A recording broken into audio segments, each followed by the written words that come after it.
বাংলাদেশ জামাত ইসলামীর কেন্দ্রীয় secretary general সাবেক এমপি মজলুম জননেতা অধ্যাপক মিয়া গোলাম পরোয়ার, সাবেক সেক্রেটারি জেনারেল অধ্যাপক মিয়া গোলাম পরোয়ার। নারায়ে তাকবীর, নারায়ে তাকবীর, ভাই এগিয়ে যাও।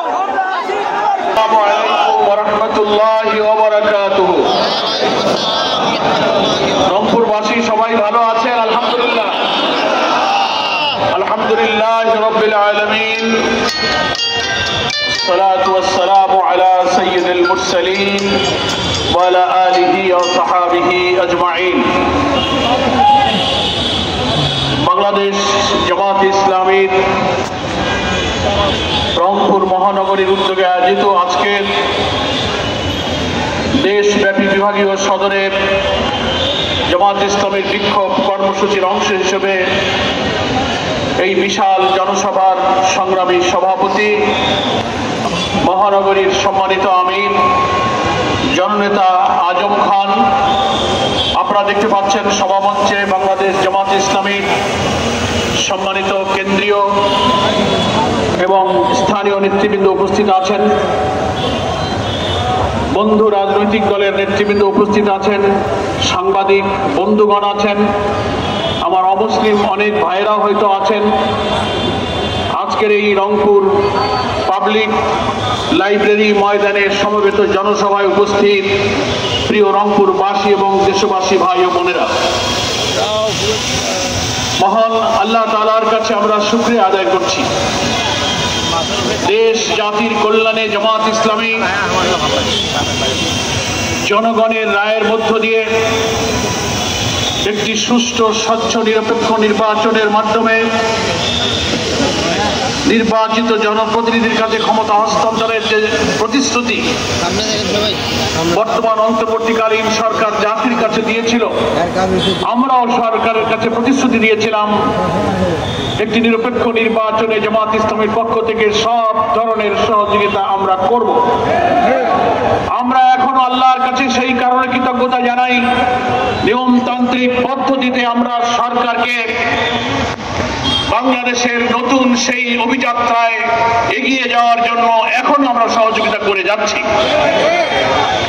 আমরা ন্যাশনাল কনসেনসাস যে কমিশন গঠিত হয়েছে, গুরুত্বপূর্ণ মৌলিক সংস্কারগুলোর মধ্য দিয়ে বিদ্যমান রাষ্ট্র কাঠামোকে পরিবর্তন করে একটি নতুন রাষ্ট্র কাঠামো নির্মাণ করে দুর্নীতিমুক্ত, স্বচ্ছ, ট্রান্সপারেন্ট, একটি মানবিক, ন্যায় বিচার, সুবিচার, সাম্যের ভিত্তিতে একটা নতুন বাংলাদেশ গড়ার জন্য আমরা সহযোগিতা করেছি। সরকারের ডাকে সাড়া দিয়েছি, সর্বদলীয় বৈঠকে আমরা গিয়েছি, রাজনৈতিক নেতৃবৃন্দের সাথে মত বিনিময় করেছি। নির্বাচন কমিশন যিনি প্রধান দায়িত্বে আছেন, চিফ ইলেকশন কমিশনার, সেখানেও আমরা সহযোগিতা করতে প্রস্তুত আছি। সব দিকের সহযোগিতার হাত বাড়াবার পরও আজকে দুঃখের সাথে এই প্রশ্ন করছি আমি, কেন আমাদেরকে আজকে 16-17 বছরের দুঃশাসনের বিরুদ্ধে রাজপথের সংগ্রাম, হাজার হাজার মানুষের জীবন কুরবানির পরও আজকে আমাদের এক ন্যায্য অধিকার এবং দাবির জন্য কেন রাজপথে নামতে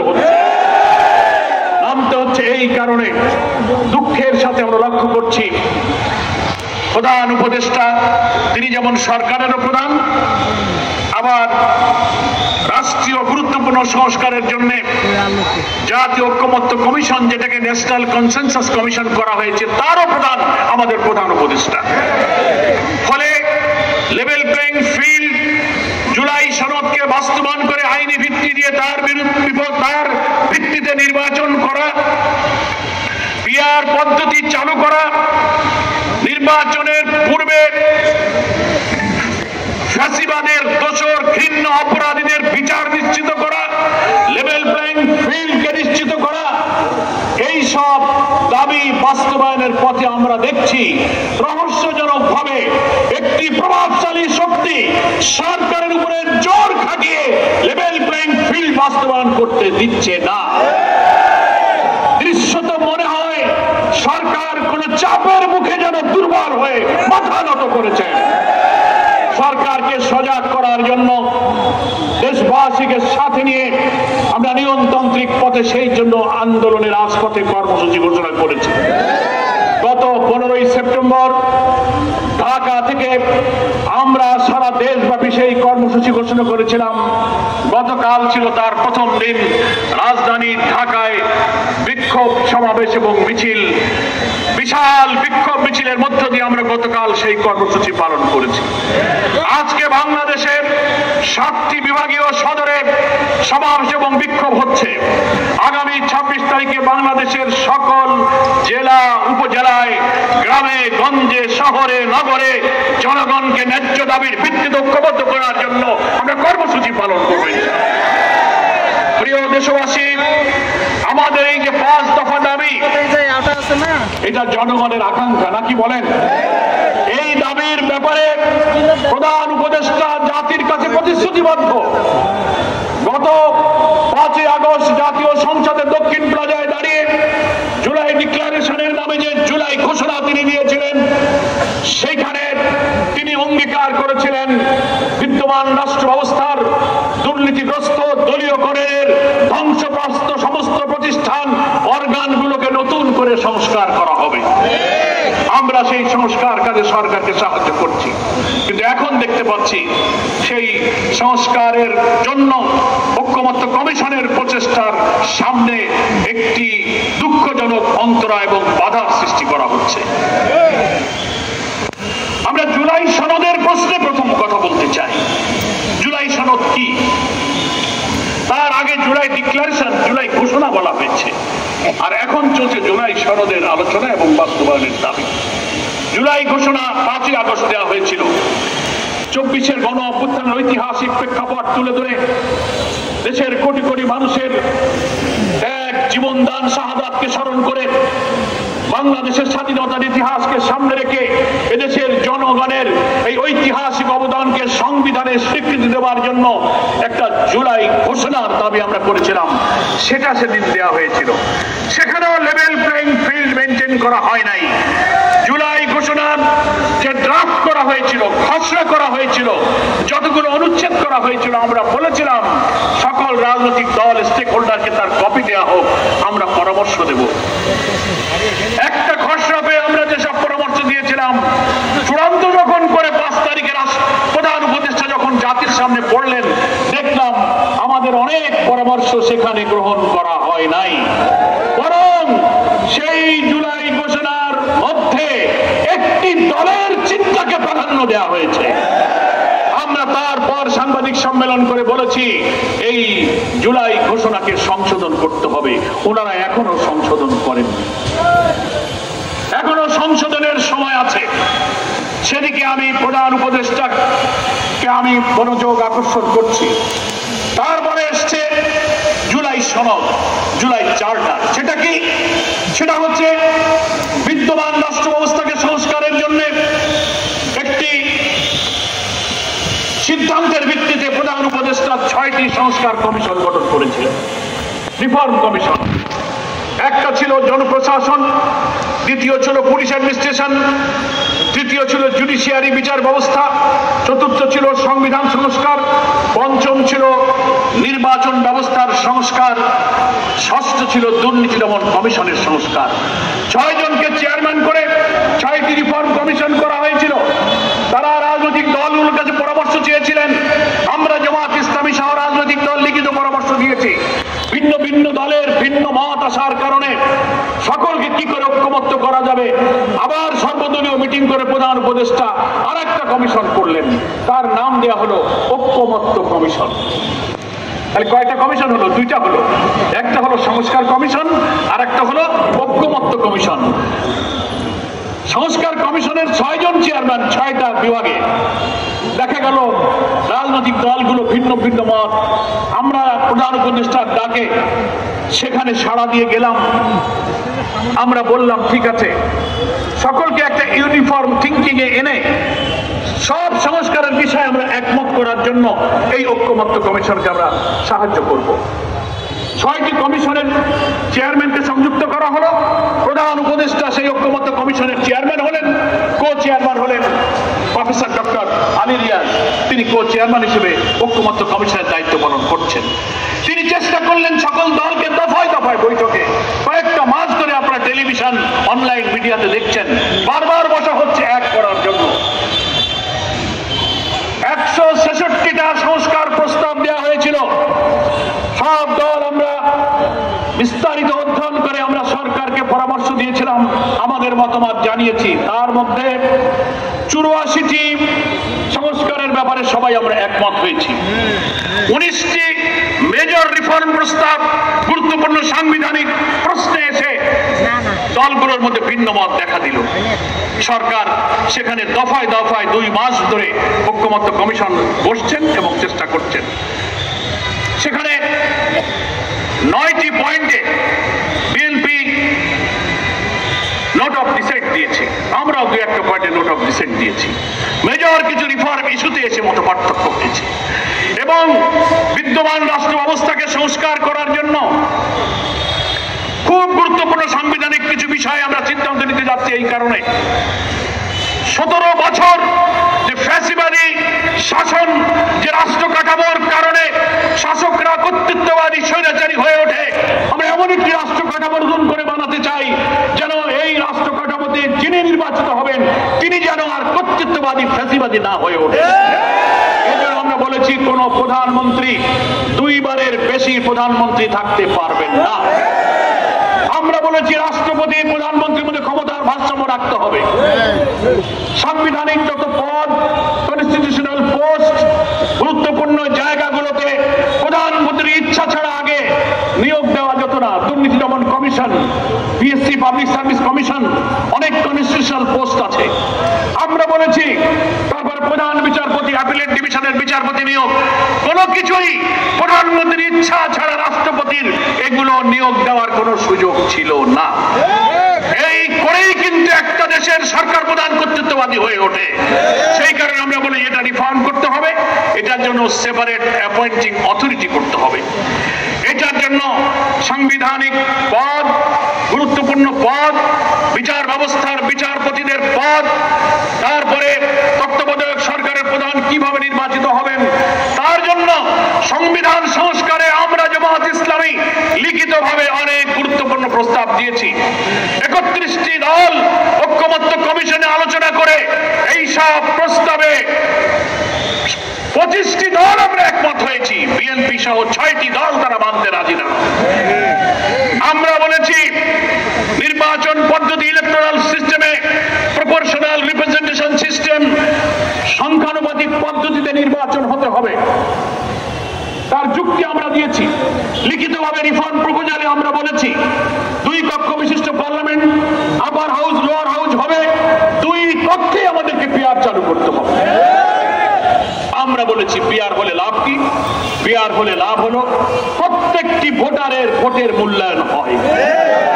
এই ভোটে কোনো ব্যক্তিকে মানুষ ভোট দেবে না, দলকে ভোট দেবে। দলের আদর্শ, দলের চরিত্র, দলের ম্যানিফেস্টো, তারা কেমন বাংলাদেশ বানাতে চায় সেই আদর্শ দেখে ভোটাররা যে দলকে পছন্দ করে সেই দলকে আগে ভোট দেবে। According to ratio of vote, 300 আসনের পার্লামেন্টে টোটাল কাস্টিং ভোটারের যত ভোট কাস্ট হবে, যে দল যত পার্সেন্ট ভোট পাবে সেই পার্সেন্টেজ অনুযায়ী 300 আসনের পার্লামেন্টের সংসদে তাদের মধ্যে ওই শতকরা হারে আসনগুলো বন্টন হবে। তার অর্থ হলো 1% ভোটও যদি কোনো দল পায়, 1%, তাহলে 300 আসনের মধ্যে 1% হলে কত হয়? 3টে আসন সে পায়। তাহলে ছোট বড় ক্ষুদ্র যে কোনো দল সে যদি এই পিআর পদ্ধতিতে 1% ভোট পায় তাহলে সে পার্লামেন্টে 3টা আসন পাবে। এতে করে ছোট বড় প্রায় সব দলের প্রতিনিধিত্ব পার্লামেন্টে হবে। জনগণের অংশীদারিত্বে, সকলের অংশীদারিত্বে একটা ইনক্লুসিভ গভর্নমেন্ট তখন তৈরি হবে। এতে সুবিধা হবে 2/3 মেজরিটি পেয়ে ব্রুট মেজরিটি নিয়ে 2/3 সংখ্যার গরিষ্ঠতা অর্জন করে কোন সরকার যখন ক্ষমতায় যায় সে মনে করে আমি যা ইচ্ছা তাই করবো, কাউকে সে মূল্য দেয় না। যতদিন বেঁচে থাকবো ক্ষমতা থেকে আমাদের আর কেউ নামাতে পারবে না। তিনি আদালতের ঘাড়ে বন্দুক রেখে ফায়ার করবেন, তিনি দল নিষিদ্ধ করবেন, যা ইচ্ছা তাই করবেন, লুটপাট করবেন, অর্থ পাচার করবেন, মানুষ খুন করবেন, বিনা বিচারে মানুষকে ফাঁসি দেবেন, আদালতের রায়কে বদলে দেবেন। এই বিদ্যমান রাষ্ট্রীয় কাঠামো যদি থাকে তাহলে এর মধ্যে দিয়ে নতুন ফ্যাসিবাদের জন্ম হবে। এই জন্য আমরা বলেছি এই সব সাংবিধানিক সংস্কারগুলো বাস্তবায়ন করতে হবে। 31টি দলের 25টি দল এই সব গুরুত্বপূর্ণ সংস্কার প্রস্তাবে একমত হয়েছে। 8টা-9টা জায়গায় বিএনপি আপত্তি দিয়েছে। তারা পিআর উভয় হাউজে মানতে চান না। প্রধানমন্ত্রী 10 বছরের বেশি থাকতে পারবেন এই পদ তারা মানতে চান না। সাংবিধানিক পদগুলোতে প্রধানমন্ত্রীর ইচ্ছা অনুযায়ী নিয়োগ হবে, এটা বাদ দিয়ে আলাদা অ্যাপয়েন্টিং অথরিটি হবে, সব জায়গায় তারা তা মানতে চান না। এইসব সময় কম গুরুত্বপূর্ণ জায়গায় তারা আপত্তি করছেন। তার অর্থ হলো পিআর তারা এই জন্য মানতে চান না, কারণ পিআরে যখন দলকে নির্বাচিত করা হয় সেই নির্বাচনে ব্যক্তির কোনো ইন্টারেস্ট থাকে না। কি বলেন ঠিক কিনা? আমি গোলাম পরোয়ার যদি দেখি যে না এখানে আমি এমপি হব কি হব না তার তো কোনো গ্যারান্টি নেই, বলে আমি কেন কালো টাকা, কেন মাস্তানি, কেন বেশি শক্তি করে আমি নির্বাচনে কারচুপি করতে যাব। ফলে পিআর পদ্ধতি হলে ব্যক্তির স্বার্থ থাকে না বলে কালো টাকা, পেশি শক্তি, মনোনয়ন বাণিজ্য, কোটি টাকা দিয়ে মনোনয়ন পদ, এই ব্যবসা তখন বন্ধ হয়ে যাবে। প্রত্যেকটি ভোটারের ভোটের মূল্যায়ন হবে। আরেকটি লাভ হবে কি, পার্লামেন্টে হবে কোয়ালিটি পার্লামেন্ট, রিচ পার্লামেন্ট। দল যখন তার নেতৃবৃন্দের মধ্য থেকে বাছাই করবে, দলই জানে তার দলের মধ্যে সবচেয়ে আইনজ্ঞ, বিশেষজ্ঞ, দক্ষ, আইন জানা, গুরুত্বপূর্ণ, শিক্ষিত পার্লামেন্টে রিপ্রেজেন্ট করতে পারে এই নেতৃত্ব কারা সেটা দল সবচেয়ে ভালো জানে। কি বলে? এই জন্য দল বেছে বেছে এই পার্লামেন্টে ভোটের শতকরা হারে যদি আমি 50 জন পাই, 60 জন পাই, 10 জন পাই, সেই 10 জনকে দল উইল নমিনেট দেয়ার এমপি, দলই তাদেরকে মনোনয়ন দেবে। এই পদ্ধতি চালু না থাকায় এই বাংলাদেশে আওয়ামী লীগ, বিএনপি, জাতীয় পার্টি, আওয়ামী লীগ, আমি বলবো সব দলের মধ্যে অতীতের এই ট্রেডিশনাল ইলেকশনের কারণে বহু যোগ্য যোগ্য নেতা কেন্দ্রে ছিল যারা চাঁদাবাজি, মস্তানি, কালো টাকা খেলতে পারেননি বলে অনেক টাউট নেশাখোরের কাছে নির্বাচনে তারা এলাকায় হেরে গেছে। কি বলে? ফলে এই পিআর পদ্ধতি চায় না তারাই যারা কালো টাকা সরকারের শাসন চালাতে পারবে না, যারা তারা পিআর ঠেকাতে চায়। এই জন্য তারা পিআরের বিরোধিতা করছেন। ঠিক আছে, পিআর নিয়ে যখন বিতর্ক হলো, আমরা গোল টেবিল করলাম, আলোচনা করলাম, সেমিনার সিম্পোজিয়াম করলাম, বিভিন্ন বুকলেট দিয়ে আমরা পিআরের উপকারিতা, সুফল সব জানালাম। সরকারের বিভিন্ন আন্তর্জাতিক সংস্থার, বেসরকারি সংস্থা জনগণের উপরে জরিপ করলো, সার্ভে করলো। আপনারা সে সার্ভে দেখেছেন, 70% লোক পিআরের পক্ষে আছে। আমরা ঐক্যবদ্ধ কমিশনে যে 31টি দল আছে তার 25টি দল তারা পিআর চাইতেছে। হ্যাঁ, কেউ হয়তো লোয়ার হাউসে যাচ্ছে, কেউ আপার হাউসে যাচ্ছে, দ্যাট ইজ অ্যানাদার থিংস, কিন্তু কমনলি পিআরের পক্ষে তো আমরা আছি। অথচ বিএনপির কিছু নেতারা বলছেন পিআর দেশের মানুষ বোঝে না, বলে ইভিএম যারা বোঝে না তারা পিআরও বোঝে না। আজব ব্যাপার। আর ইভিএম কি আর পিআর কি? ইভিএম হচ্ছে ইলেকট্রনিক ভোটিং মেশিন, ওটা একটা যন্ত্রের নাম। আর পিআর হচ্ছে একটা ইলেকট্রাল প্রসেসের নাম। আপনি মেশিনের সাথে একটা নির্বাচন পদ্ধতি তুলনা করেন কেন? বাঙালিরা হাইকোর্ট, বহু বাঙালিরা আগে হাইকোর্ট দেখার হয়েছে, এটা দেখাবেন না। আর এক নেতা কইছে যে পিআর কি খায় না গায়ে মাথা, এই দেখছেন না? আজব ব্যাপার। রাজনৈতিক ব্যক্তিত্ব, ডিগনিটি যাদের আছে তারা কি একটা পলিটিক্যাল বিষয়ে এই মন্তব্য করতে পারে? আমরা বলেছি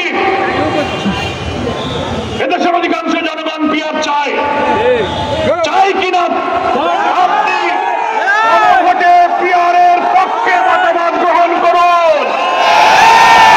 জামাত ইসলামীর পক্ষ থেকে কথা দিচ্ছি, অধিকাংশ জনগণ যদি পিআরের পক্ষে ভোট দেয় আপনাদেরকেও মানতে হবে। আর যদি অধিকাংশ জনগণ পিআর পদ্ধতিকে না বলে আমরা জামাত ইসলামী তা মেনে নেব। That is beauty of democracy. এটাই হচ্ছে গণতন্ত্রের সৌন্দর্য। কি বলেন ঠিক কিনা?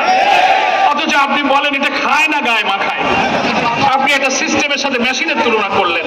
রাজনীতির প্রক্রিয়া একটা বড় দল, এদিকে প্রধান নির্বাচন নির্বাচন কমিশনার, চিফ ইলেকশন কমিশনার, তিনি একটা সাংবিধানিক পদে বসে আছেন।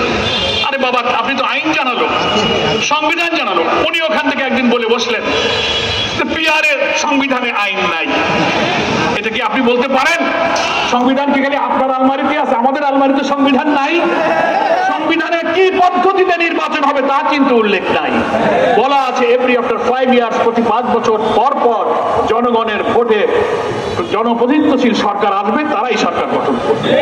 কিন্তু ইলেকশনের সিস্টেমটা কি হবে? ট্রেডিশনাল সিস্টেম, পিআর পদ্ধতি, যে কোনো সিস্টেমের কথা ওখানে আলাদা করে কোনো উল্লেখ নাই। এটা সরকার, রাজনৈতিক দল, স্টেক হোল্ডার, ইলেকশন কমিশন আলাপ আলোচনার ভিত্তিতে আমরা সিদ্ধান্ত নিতে পারি। তো ফলে আপনি প্রধান নির্বাচন কমিশনার হিসেবে চট করে একটা মন্তব্য করে দিলেন সংবিধানে পিআর এর কথা নাই। এখন যে পদ্ধতি আছে এটা কি সংবিধানে আছে? এটাও তো নাই। আপনি যে বসে আছেন ওখানে চিফ ইলেকশন কমিশন, সেটা কোন সংবিধানের ভিত্তিতে বসে আছেন? ওটা তো সংবিধানে নাই। আপনি যে আগামী 26 ফেব্রুয়ারিতে ইলেকশন করবেন সেটা কোন সংবিধানে আছে? আপনি যদি শেখ হাসিনার সংবিধান অনুযায়ী প্রতি 5 বছর পর পর নির্বাচনের বিধান মানতে চান, তো গত নির্বাচন হচ্ছে কত সালে? 24 সালে। 5 বছর পর হতে গেলে 29-এ হইতে হয়। আপনি 26-এ যে ইলেকশন করবেন সেটা কোন সংবিধানে আছে? সংবিধান এখানে আমাদের কাছে বড় কথা নয়, বড় কথা হচ্ছে 24-এর জুলাইয়ের গণ অভ্যুত্থানের যে গণ আকাঙ্ক্ষাকে আপনাকে ধারণ করতে হবে। বাংলাদেশের সংবিধানে will of the people article 7 7 অনুচ্ছেদে বলা আছে জনগণের আকাঙ্ক্ষাই হচ্ছে সংবিধান।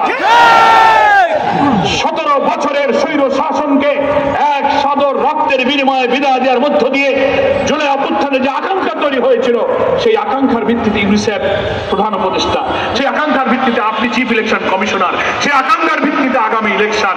এখানে যেই আমরা পিআরের কথা বলি সেই আপনি সংবিধান দেখান। সাহস থাকলে গণভোট দেন, জনগণের রায়ের প্রতি আমরা শ্রদ্ধা রাখি, আপনি সাহস থাকলে গণভোট দেন। কানে দেখে না দেখে আপনি গায়ের জোরে ঠেলে নিয়ে চলে যাবেন। মনে রাখবেন, গায়ের জোরে দেশ শাসন করার দিন শেষ হয়ে গেছে। এই বাংলাদেশ এখন আর সেই বাংলাদেশ নয়। বিরোধী দলকে দমন করে দমন পীড়ন, খুন, ফাঁসি, জেল, রিমান্ড, আয়নাঘর দিয়ে আজীবন ক্ষমতায় থাকার স্বপ্ন যারা দেখেন, সেই দিন শেষ হয়ে গেছে।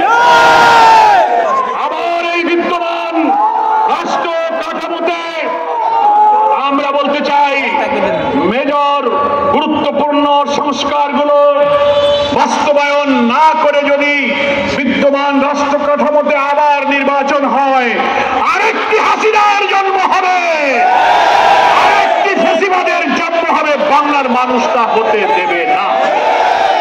প্রিয় রংপুরবাসী, এই জুলাই সনদকে আইনি ভিত্তি দিতে হবে। অনেকে প্রশ্ন করছেন আইনি ভিত্তি কিভাবে দেবেন? আমার বিএনপির দোস্ত বন্ধুরা বলছেন আগামী নির্বাচনে যারা আসবে, নতুন পার্লামেন্ট হবে, তারাই সংবিধান সংস্কার করে এর আইনি ভিত্তি দেবে। আমরা বলি চুন খেয়ে গাল পুড়েছে, দই দেখলে ভয় লাগে। ইতিমধ্যে স্থায়ী কমিটির একজন সদস্য বক্তব্য দিয়েছেন, নির্বাচন এই ঐক্যমত্য কমিশনে এই যে সংস্কার, এই যে কমিশন, এই যে আইন বদলানোর জন্য চেষ্টা করতেছেন, যা বদলাবেন আমরা ক্ষমতায় গিয়ে সব পাল্টাই দেবো, সব মুছে দেবো। দেখছেন না বক্তৃতা করেছে। তাহলে যাওয়ার আগেই যদি মুছে দেন, তো গেলে কে ক্ষমতা যাবে আমরা জানি না, আল্লাহ কার কপালে রাখছে। তো যাইয়ে তো পারেন নাই, যাওয়ার আগেই তো মুছে দেওয়া আরম্ভ করছেন। ফলে আপনাদের কথার উপরে কোনো বিশ্বাস রাখা যায় না। এই জন্য আমাদের কাছে ঐক্যমত্য কমিশন প্রস্তাব চেয়েছিল আপনারা আইনি ভিত্তি দেওয়ার জন্য সাজেশন দেন। আমরা আমাদের লয়ারদেরকে এক্সপার্ট কমিটি করে আমরা লিখিতভাবে পরামর্শ দিয়েছি, বিভিন্ন দল পরামর্শ দিয়েছে। সেই পরামর্শ নিয়ে ঐক্যমত্য কমিশন বিচারপতি, জজ, ইউনিভার্সিটির লয়ার প্রফেসরদের কিনে একটা লিগাল এক্সপার্ট কমিটি করেছে। সেই কমিটিতে সিদ্ধান্ত হয়েছে, তারা সুপারিশ করেছে 2টা অপশন আছে। কয়টা মনে রাখবেন? অনেকে বিভ্রান্তি করায়। 2টা পদ্ধতি। একটা হচ্ছে একটা কনস্টিটিউশন অর্ডার 2025, একটা সংবিধান আদেশ জারি করতে হবে রাষ্ট্রপতিকে। কি দিয়ে? এতদিনে ঐক্যমত্য কমিশনে রাষ্ট্র সংস্কারের যত বিষয় আমরা একমত হয়েছি, এইগুলোই হচ্ছে জুলাই চার্টার, এটি হচ্ছে জুলাই সনদ। এটাকে সমস্ত সংসারের বিষয়গুলো, সমস্ত সংস্কারের বিষয়গুলোকে জুলাই সনদের মধ্যে অন্তর্ভুক্ত করে এটাকে এই জুলাই সনদের মর্যাদা দিয়ে আইনি ভিত্তি দিয়ে এর ভিত্তিতে আগামী নির্বাচন করতে হবে। এটাই হচ্ছে আইনি ভিত্তি। ঐক্যমত্য কমিশনের লিগাল এক্সপার্ট আইনজ্ঞরা বলছেন একটা পদ্ধতি হচ্ছে কনস্টিটিউশন অর্ডার 2025, একটা সংবিধান আদেশ জারি করতে রাষ্ট্রপতিকে। আর একটা হচ্ছে এই সংবিধান আদেশটার পক্ষে মতামত দেওয়ার জন্য একটা রেফারেন্ডাম, একটা গণভোট দিতে হবে। এই গণভোটে জনগণ যদি ওই জুলাই সনদের মধ্যে যত সংস্কার প্রস্তাব, পিআর সহ যা যা আমরা একমত হয়েছি এইগুলো যদি জনগণ মেনে নেয়, তখনই এটার একটা আইনি ভিত্তি তৈরি হবে। এটাকে বাতিল করার কোনো পদ্ধতি আর থাকবে না। আমাদের 5 দফার মধ্যে এটাই হচ্ছে প্রথম, এই জুলাই সনদকে যা যা সংস্কারে আমরা একমত হয়েছি এইটাকে জুলাই সনদের অন্তর্ভুক্ত করে আপনি একটা কনস্টিটিউশন অর্ডার জারি করুন, তারপরে আপনি গণভোটের ব্যবস্থা করুন, তারপরে আগামী নির্বাচন হবে। আমাদের বন্ধুরা যারা সবসময় একটা বিগ ব্রাদারলি অ্যাটিটিউড, বড় ভাই সুলভ ক্ষমতার দাপট দেখায়, ওনারা বলছে না, এটা আদালতে 106 অনুচ্ছেদ অনুযায়ী সুপ্রিম কোর্টের পরামর্শ চাওয়া হোক। আমরা বলেছি এই রাজনৈতিক সংস্কারকে সুপ্রিম কোর্টে নেওয়া যাবে না। কোর্টে গেলেই প্যাচ লাগাবে। শেখ হাসিনা সব কিছু কোর্টে নিয়ে আদালতের ঘাড়ে বন্দুক থেকে ফায়ার করেছে। পার্লামেন্টের আইনি সংসদে গিয়ে কেয়ারটেকার বাতিল করে দিল। সংসদে এই সংস্কারের বৈধতার জন্য পাঠানো যাবে না। এটাকে সংবিধান আদেশ দিয়ে এটাকে গণভোটে নিয়ে আইনি ভিত্তি দিতে হবে। আমার প্রিয় ভাইরা, ফলে আমরা অনেক প্রস্তাব দিয়েছিলাম। প্রেসিডেন্সিয়াল অর্ডিন্যান্স, 70 নির্বাচন যে লিগাল ফ্রেমওয়ার্ক অর্ডারের ভিত্তিতে ছিল সেটা হতে পারে, কিন্তু এখন এক্সপার্টরা বলছেন যে না, এসব দরকার নাই, একটা সংবিধান আদেশ জারি হোক আর একটা গণভোটের ব্যবস্থা করা। তখনও আমাদের বন্ধুরা বলতেছেন যে এটা এই নির্বাচনের আগে দরকার কি, আগামী পার্লামেন্ট আসুক। প্রধান উপদেষ্টার জুলাই ঘোষণার মধ্যে সেই দুর্বলতা, উনি লেভেল প্লেইং ফিল্ড রাখতে পারেননি। আমাদেরকে গোপন রেখে জুলাই ঘোষণার ড্রাফটকে আমাদের সকলের কাছে সাপ্লাই দেওয়া হয় নাই। জুলাই ঘোষণার 25 নম্বর অনুচ্ছেদে এই কথাটা উনি লিখে রেখেছেন যে আগামী নির্বাচিত সরকার এসে সেই সরকার যে সংস্কার করবে সেখানেই জুলাই সনদগুলো তার তফসিলে অন্তর্ভুক্ত করা হবে। তাহলে বোঝা যায় যে এই জুলাই ঘোষণা ড্রাফট করার সময় বিএনপির সাথে পরামর্শ করেছে, আমাদের সাথে পরামর্শ হয় নাই। এই জন্য জুলাই ঘোষণা শুনে বিএনপির বন্ধুরা খুব খুশি যে আমরা যা চাইছিলাম তাই তো এখন বলতে পারতেছে। সেই জন্য বলে যে না, জুলাই ঘোষণায় বলা আছে পরবর্তী সরকার এটা করিবে। আরে বাবা, পরবর্তী সরকার যদি করিবে তো আমাদের 6 মাস এত কষ্ট করে কেন সংস্কারের কাজে খাটালেন? এত কমিশন, এত ঐক্যমত, এত মিটিং কেন? তাহলে কিছুই দরকার ছিল না। বোঝা যায় যে একটা দুরভিসন্ধি আপনাদের মাথার মধ্যে আছে।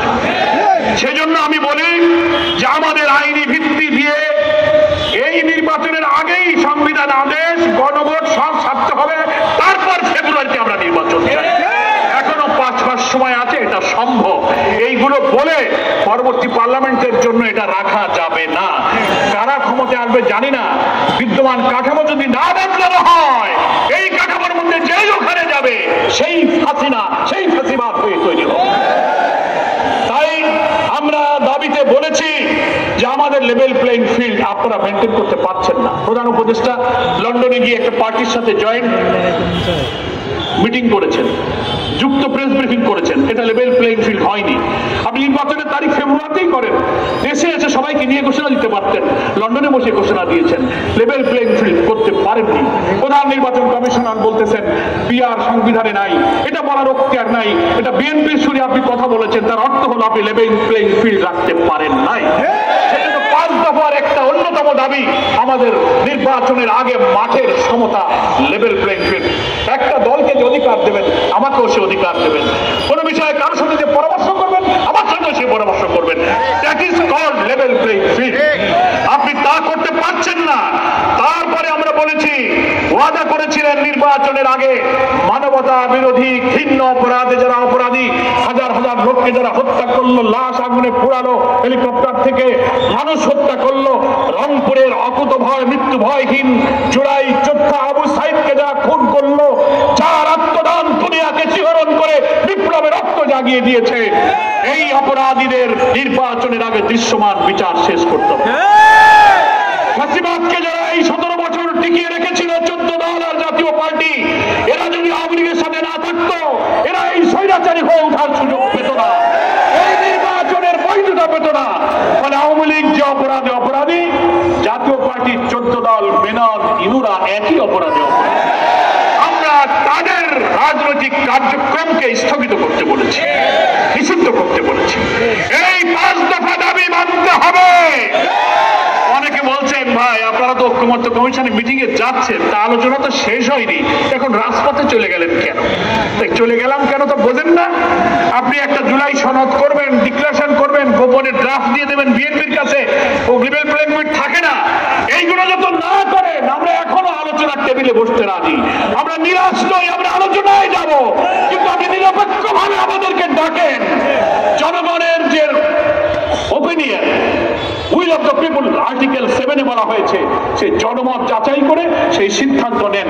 যেহেতু নিচ্ছেন না, যেহেতু কারো দ্বারা প্রভাবিত হচ্ছেন, যেহেতু রাজনৈতিক কোন শক্তির কাছে মাথা নত করছেন, সেই কারণে আমরা আন্দোলনে এসেছি। আপনি আমাদের ডাকেন, আমাদের আন্দোলন দরকার নেই, এগুলো মানলেই তো হলো। আমরাও তো ইলেকশন চাই।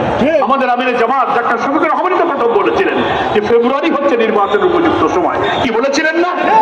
অনেকে আমাদের কথাকে ওনারা মিসপ্রোপাগান্ডা করে বলেন যে এই যে জামাত সব আর 5 দল 7 দল সব এখন কর্মসূচি দিচ্ছে, এরা নির্বাচন চায় না, এরা নির্বাচন পিছাচ্ছে না। আমি সাংবাদিক বন্ধুদের বললাম আমরা নির্বাচন চাই এবং ফেব্রুয়ারিতেই আমরা চাই, কিন্তু আমাদের এই সংস্কার, এই জুলাই সদনের আইনি ভিত্তি, এই বিচার, এই লেভেল প্লেইং ফিল্ড এবং ফ্যাসিবাদের দোসরদের কার্যক্রমকে নিষিদ্ধ করার মধ্য দিয়ে আমরা এই ফেব্রুয়ারি নির্বাচনে যাব। আজকে তো মিছিল করবেন আপনারা, নাকি বলেন? মিছিলে যদি আপনারা সবাই থাকেন তাহলে আমিও থাকবো। আপনারা থাকতে রাজি আছেন?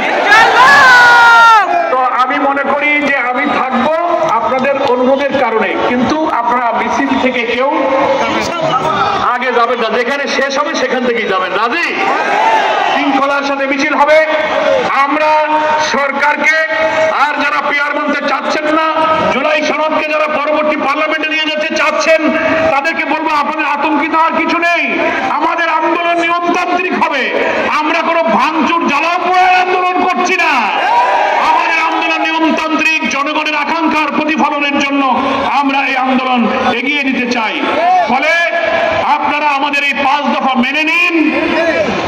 আমরা আলোচনার টেবিলে নিষ্পত্তি করতে রাজি আছি, আমরা নিরাশ নই, কিন্তু পক্ষপাতিত্ব করা কোন দলের আধিপত্যবাদী কোন শক্তির কাছে যদি মাথা নত করেন, অতীতের মতো বাংলার জনগণ রাজপথেই তার ফয়সালা করবেন।